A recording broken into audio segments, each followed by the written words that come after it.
досым, бүгінгі сабақта ұлы даланың ұлы тұлғаларымен танысатын боламыз. Әрбір халықтың ұлы тұлғалары бар екені баршамызға мәлім. Олар өз елінің мақтаныштары және сол елдің тарихын жасаушы тұлғалары. Қазір экранға бірқатар тұлғалардың суреті беріледі. Сен берілген сурет арқылы тұлғаның кім екенін тауып көрші. Мұқият бол. Бұл қай жазушы? Бейімбет Майлин. Бейімбет Жармағанбетұлы Майлин 1894 жылы дүниеге келіп, 1938 жылы дүниеден озады. Қазақтың көрнекті жазушысы, қазақ әдебиетін қалыптастырушылардың бірі. Сауатсыздықты толық жою ұранын алға тартты.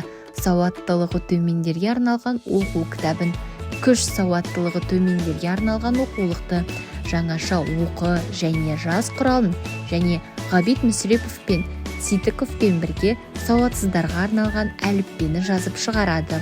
Туып өскен жері қазіргі Қостанай облысының Таран ауданы. Бір жасқа толмай жатып, әкесінен 6-ға шығарда шешесінен айырылған. Жетімдік зардабын шегіп, байларға жалданады. Алғаш ауыл молдасынан оқып, сауат ашқан. Бұл қай ақын?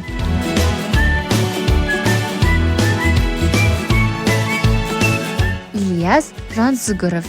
Ильяс Жансүгіров ақын, драмашы, прозашы.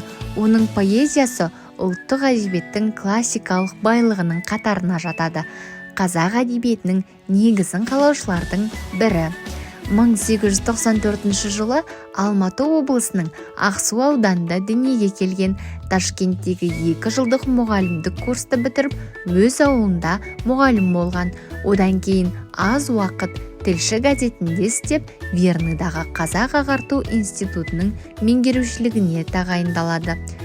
Мәскеудегі коммунистік журналистика институтын бітірген соң, еңбекші Қазақ газетінде қызмет атқарады.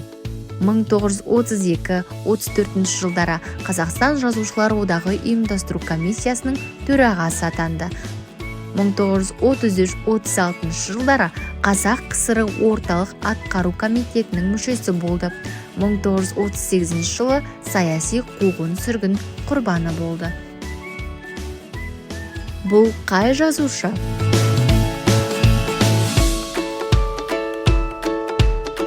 Сәкен Сейфуллин. Сәкен Сейфуллин 1894 жылы дүниеге келіп, 1938 жылы дүниеден озады.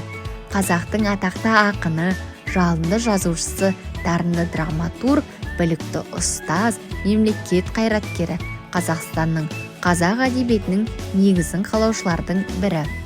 Қазақ КСР-ның халық комиссарлары кеңесінің алғашқы төрағасы болған. 1914 жылы Қазан қаласында өткен күндер деп аталған тұңғыш өлеңдер жинағын бастырып шығарған. Омбыдағы қазақ жастарының бірлік қауымы басшыларының бірі болған. 1917 жылы Бұғылыда мектеп ашып, орыс тілінен сабақ берген. 1918 жылғы сәуірде Жас қазақ Марсельязасын жазып, 1 мамырда Бақыт жолында атты пьесасының беташар қойылымын көрсеткен. Бұл қай жазушы?